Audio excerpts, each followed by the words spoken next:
Altera Keys is the new electric piano library on the block aimed at beginner to intermediate players. I spent the last month producing with it and playing with it to gather my thoughts on it to see if I'd recommend it or not. There are 3 pros and 3 cons I want to go over, but first let's hear how it sounds.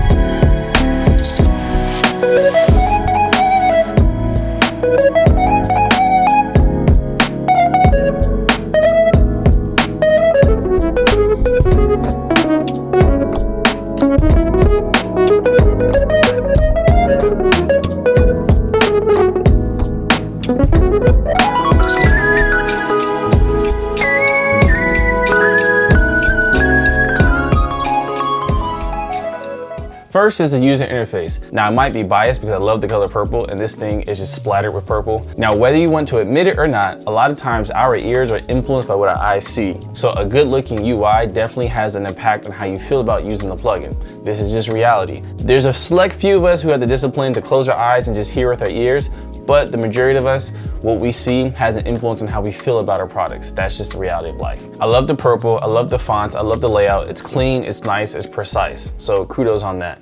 Number 2, I want to talk about ease of use. So the UI has a factor in this, but it's 2 different things. When I'm talking about ease of use, I mean actually being able to use the plugin and its features. So for example, I love synths and there are a variety of different synths made from software to hardware.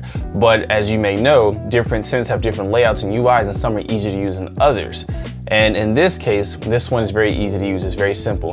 One of my favorite things about this interface is the very first page. It mainly focuses on you finding a good bass sound and some good complementary sounds, which is great. It's an excellent way to start off in sound design. I always say if you're just starting off in sound design, start with layering, because layering is an easy way to alter sound without having to worry about creating it from scratch. And this plugin does exactly that. So with this plugin, you pick your bass electric piano sound. After that, you've got 2 classic options to add. You can do a pad or a shimmer or both, which is genius because 99% of the time, as a piano player or a keyboard player or synth player, that's what you're gonna go for as your go-to, having your bass sound, some type of pad, and some type of shimmer, which is excellent. And they make it easy to access. You don't have to go digging around for it. It's just right there, plain as day. Find your combination, which is really fun. You're basically playing mix and match. You find your sound, you find your complementary sounds, and you're off to the races and ready to go. So when they say this is marketed towards beginner and intermediate players, I think they hit it on the head in terms of ease of use. Now, I don't want to discount the other pages. They also have the sound design page and the mix effects page, which is great, easy to use, easy to understand, and allows you to grow into the plugin. So if you're just starting off in sound design and just want some simple sounds and just want to go to kind of explore, mix and match and find something great, that home page is a home run. And as you get comfortable and want to dive deeper into tweaking your sound, you can go to the sound page and the mix effects page and really dial into perfection. So A+ on this one. Now for the last pro, I want to talk about the sound. Now electric piano libraries have been around forever and that's great.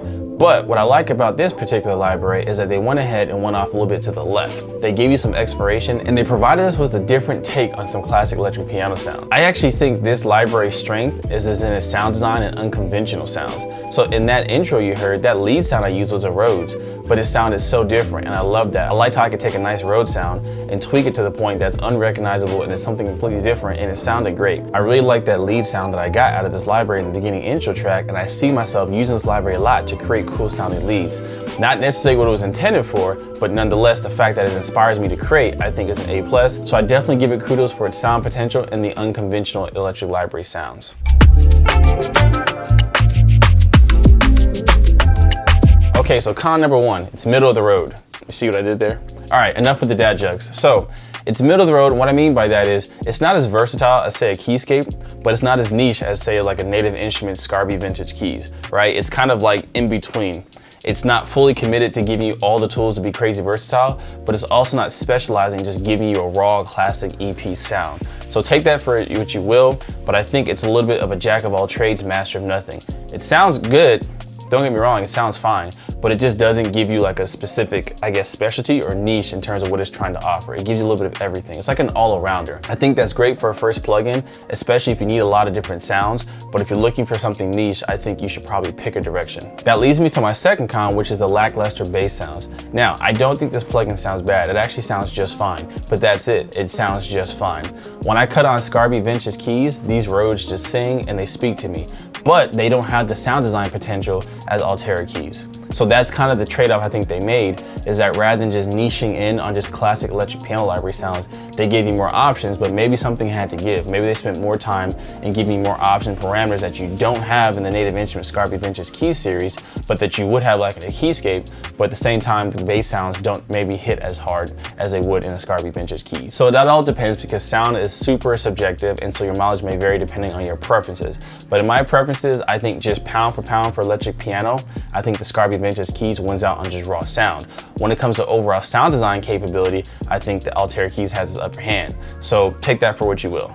With that being said, the last con actually is a playoff of the last one. So like I said, its strength is in its unconventional sounds. Now this is supposed to be an electric piano library, so with that being said, I'd want it to really focus in on the classic EP sound. Now it does have good bass sounds. I think my favorite was the Rose Mark 1 and Mark 2. And then there were a couple others in there were decent, but of the 20 bass sounds in there, I'd say probably 7 to 10 were actually usable or that I really like to use. And so I would have rather them just cut back and give us 10 really good bass sounds versus 20 so-so ones. But that's just my personal preference. You tell me in the comments below what you think of the raw sound. So with that being said, do I recommend this library or not? That depends on the type of player you are and what you're looking for. If you're looking for just a classic electric piano sound, no frills, no bells and whistles, you just want to sit down and get that creamy lush Rhodes sound or the Wurlitzer sound or the clap sound, I'd recommend going with Native Instruments Saucy Sounds Keys collection. I think that's $199 and it just hits it on the head. It sounds great, it works, it's got just enough to give you all the classic tones you're looking for, and it'll satisfy your craving for that.